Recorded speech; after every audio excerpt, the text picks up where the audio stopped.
Assalomu alaykum hurmatli televizor ko'rguvchilar. Uyg'ur televiziyasining kundalik xabarlarini ko'rishinglarni qarshi olamiz. Oldi bilan xabarlarimizning muhim mazmunlarini tanishtiramiz. Anqarada Sharqiy Turkistonlik ziyolilar jamiyati qurildi. Prezident Erdo'g'an Xitoy raisi Shi Jinping bilan ko'rishdi. Germaniyada Uyg'ur erkinlik lo'nqisini talashish futbol musobaqasi o'tkazildi. Sharqiy Turkistondagi sayohat boylik mo'l rayonlarning havo yo'li ko'paytirildi. Uyg'urlarda pichoq madaniyati. Tövəndəki xəbərlər xəbərlərimizin təfsili məzmunlarında bolsun. Ankara Hacı Bayram Veli Üniversitesi Xalqara Münasibətlər Fakülteti oxutucusu, Professor Doktor Abdurreşid Celil Qarluq, Müstəqillik tədqiqatçı Doktor Məmtimin Ala və İlahiyyatşünas Abdurrahman Camal Kaşqari qatarlıqlarının başlamçılığında Türkiye'nin Ankara şəhərdə Şərq Türkistonluq ziyolilar cəmiyyəti quruldu. Dünyanın hər qaysı yerlərdə mühacirət yaşayotgan, kəsb utuq qazanğan Şərq Türkistonluq ziyolilardan 9 kişinin kuch chiqarish natijasida qurilgan mazkur jamiyat Turkiya Cumhuriyetining jamiyatlar qonuni bo'yicha rasmiy shaklda tizimga qoldirilgan va qisqa muddatda qurilish rasmiyatlarini tamomlab maqsadlarga uyg'un faoliyatni boshladi. Egallanishicha mazkur jamiyat muhojirat yashayotgan Sharq Turkistonlik ziyolilarni to'plash, har qaysi davlatlarda yashaydigan ziyolilar orasidagi hamkorlikni oshirish, bilim insonlarini Sharq Turkiston va Xitoy tadqiqotiga rag'batlantirish, bu temalarda turli ilmiy va akademik tadqiqotlar bilan shug'ullanish, har xil ilmiy muhokama yig'inlarini simpoziumlarni tartiblash, bo'libmi Xitoy ishg'olchilari tomonidan rahimsizlarcha yo'q qilinayotgan Sharq Turkistonliklarning milliy kulturining qo'g'dilishi va hayotining davom etishi uchun tirishchilik ko'rsatish, Turkiston tibobati va yemak-ichmak kulturi qatorliq moddiy kultur meroslarining tunishtirilishi va o'zlashtirilishi uchun iqtisodiy kirim hosil qiladigan muassasalarni qurish, Turkiyada va dunyoning boshqa joylarida yashayotgan Sharq Turkistonliklar orasida kultur birligining hosil qilinishi uchun zarur bo'lgan har turli faoliyatlarni qanot yaydirish, moslashtirishga tirishish. Shundaqla bu sohada izlanayotgan kishilarga yordamda bo'lish uchun qurilgan ekan. Sharq Turkistonlik ziyolilar jamiyati Sharq Turkistonlik ziyolilarga fanni yoki dinni ziyoli deb shart qo'ymaydigan bir jamiyat bo'lib, a'zo bo'lg'uvchilarning akademik unvonining doktor yoki uningdan yuqori unvonda bo'lishini talab qiladi ekan.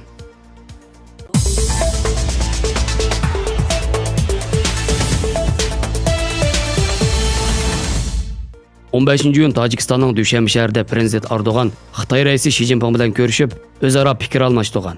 Prezident Erdo'g'an Shi Jinpingning fikrini quvvatlaydiganligini bildirib, Turkiyaning Xitoy bilan bo'lgan munosabatga yuksak ahamiyat beradiganligini, ikki davlatning yuqori qatlamliqlar aloqasini quyuqlashtirib, iqtisod, savdo, pul muomala, ul aslaha qurilish qatorliq keng sohalardagi hamkorlikni kengaytirishni xohlaydiganligini, bir balvoq bir yo'l tashabbusi Turkiyaga nisbatan nihoyat muhimligini, shundaqla teng qurish hamkorligiga faol qatnashishni xohlaydiganligini bildirgan.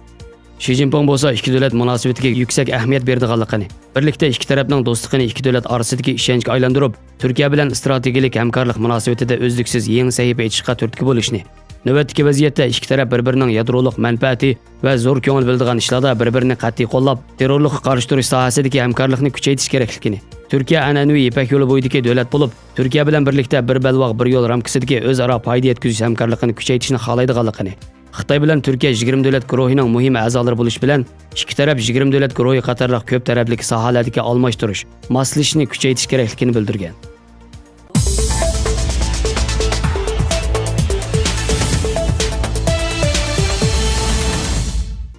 Germaniyada Uyg'ur erkinlik lo'nqisini talashish musobaqasi o'tkazildi.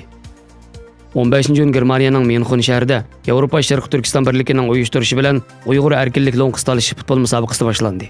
Musobaqa Uyg'ur milliy kiyimlarini kiyib paraddan o'tish va Sharq Turkiston davlat marshi o'rindash bilan boshlanib, Belgiya, Fransiya, Shvetsiya, Gollandiya, Norvegiya qatorliq Yevropaning har qaysi davlatlaridan kelgan 6 Uyg'ur komandasi musobaqaga qatnashdi. Dunyo Uyg'ur qurultiyining raisi Dolqun Aysa apandimi paraddan o'tishga qatnashdi. Yevropa Sharq Turkiston birligining raisi Asqarjon apandim muhim so'z qilib, mazkur musobaqaning mukofot sommasini e'lon qilib, futbol musobaqasining ahamiyati to'g'risida to'xtalib, yoshlarimizni o'zaro tanishtirish, inoq ittifoqlik va mehr-muhabbatni texmi cho'nqirlashtirish kerakligini ta'kidladi.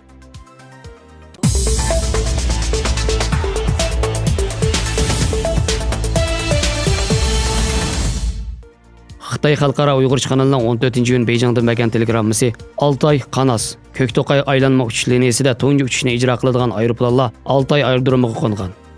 Sharq Turkistonning shimoliy qismiga joylashgan Altay viloyati Xitoy mamlakati bo'yicha 6 cho'ng o'rmon rayonining biri bo'lib, bu rayonning sayohat boyligi nihoyat mo'l bo'lib, uzundan beri safar uzun, sayohat qisqa bo'lishdagi masalaning ta'siriga uchrab kelgan. Yaqinda Altay, Qanas, Ko'kto'qay aylanma avasiya liniyasi rasmiy ochildi. Shu joydagi davlatlik 5 darajalik 3 manzil rayonining qatnash vaqti zo'r darajada qisqarib, sayohatchilarning safarga chiqishi texmi qulaylashgan.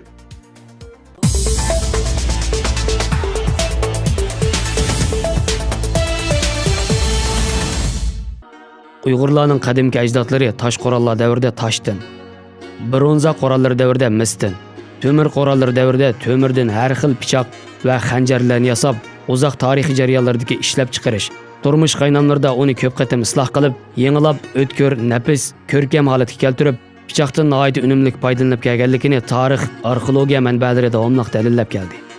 Hammamizga ma'lumki, Uyg'urlardagi pichoq madaniyati Uyg'ur qo'l hunar san'ati va Ipak yo'li savdosining jonlanishiga ergashib texnik rivojlangan. Uyg'urlarning necha ming yillardan buyangi o'tkir, nafis, ko'rkam va maftunkor pichoq mahsulotlari bir tarafdan iste'mol qimmatiga ega turmush buyumi hisoblansa, yana bir tarafdan estetik qimmatga ega hunar san'at buyumi hisoblangan. Pichoq ishlangan har xil naqsh bezaklar Uyg'ur hunar san'atining guli va estetik bo'liqi bo'lib, unda xos milliy naqshlar, amgak ritmi, turmush ritmi, har xil garmonik, rangdorlik va turli milliy shakl nusxaliq alomatlar orqali Uyg'urlarning har qaysi davrlardagi ruhiy hissiyotini va estetik qiziqishini ifodalagan. Shunga uning mangulik so'xlang'och estetik qimmati kun sayin eshib borgan. Uyg'ur pichoqlari yana har qaysi tarixiy davrlardagi Uyg'ur qo'l hunar san'ati, xususan pichoq madaniyatining naq moddiy paketi va tarixiy guvohchi sifatida muhim arxeologiyalik ham tarixiy tadqiqot qimmatiga ega buyum hisoblanadi. Bugungi kunda o'zining har xil donliq markasi bilan ko'rkam, nafis, go'zallik orqali chet el sayohatchilarini maftun qilib olgan Uyg'ur pichoqlari dunyoning har qaysi joylariga elib berilib, Uyg'ur xalq qo'l hunarvanchilik san'atining eng nafis maftunkor buyumiga aylanib, zo'r iqtisodiy qimmat shundaqla muhim ijtimoiy unum yaratgan. Uyg'ur pichoq madaniyatining yildizi haqida izlanish, Uyg'ur pichoqlarining har qaysi davrlardagi tarixiy qatlamlarini yoritish va uni pichoq madaniyatini yaratgan va haqiqiy tarixiy merosxo'rlar bo'lgan Uyg'ur jamoatchiligiga to'nitish vijdoniy burch tuyg'usi ega pok, iymoniy komil tarixchilarimizning bosh tortib bo'lmaydigan majburiyati bo'lsa kerak. Xabarlarimizni ko'rganingizga rahmat. Ko'rishguncha omon bo'linglar. Xayr xo'sh. Allohga omonat.